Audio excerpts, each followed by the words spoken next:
এবার সমন্বয়কদের দল এনসিপিকে সরাসরি নিষিদ্ধ ঘোষণা করলেন বিএনপি মহাসচিব মির্জা ফখরুল ইসলাম আলমগীর। তার ঐতিহাসিক পদক্ষেপে অনেক জনগণ খুশি।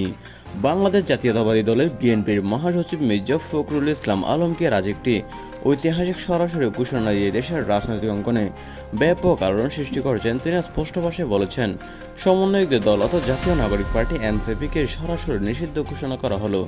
মির্জা ফখরুল আরও বলেন, যারা জুলাই আন্দোলনের নাম করে দেশকে অস্থির করে তুলেছে, সংসদে অরাজকতা ছড়িয়েছে, রাষ্ট্রীয় প্রতিষ্ঠানের বিরুদ্ধে উস্কানি দিয়েছে এবং জনগণের শান্তি শৃঙ্খলা নষ্ট করেছে, তাদের দল এনসিপিকে আজ থেকে রাজনৈতিক দল হিসেবে নিষিদ্ধ করা হলো। নাহিদ ইসলাম, হাসনাত আবদুল্লাহ সহ সমন্বয়ক নেতৃত্বের বিরুদ্ধে রাষ্ট্রদ্রোহিতা ও অস্থিরতা সৃষ্টির অভিযোগে আইনি ব্যবস্থা নেওয়া হবে।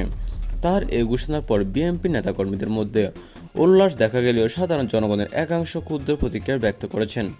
অনেকে এটাকে গণতন্ত্রের উপর আঘাত, বিরোধী দলের দমন চেষ্টা বলে সমালোচনা করেছেন। আবার অনেকে বলছেন এটাই ঠিক, কারণ সমন্বয়করা 24-এর কোটা আন্দোলনের পর থেকে দেশের চেয়েও পরিস্থিতি সৃষ্টি করেছে, তার জন্য তাদের নিষিদ্ধ অবশ্যই প্রয়োজন। এদিকে এনসিপির নেতৃত্বের পক্ষ থেকে এখনও কোনো আনুষ্ঠানিক প্রতিক্রিয়া আসেনি, তবে দলের নেতা কর্মীরা এই সিদ্ধান্তকে ফ্যাসিবাদী বলে প্রতিবাদ জানিয়েছেন এবং রাজপথে নামার প্রস্তুতির কথা জানিয়েছেন। বিএনপি সরকারের আমলে এনসিপি নিষিদ্ধ করা এই দেশের ঐতিহাসিক পদক্ষেপ দেশের রাজনৈতিক পরিস্থিতিতে নতুন মাত্রা যোগ করেছে।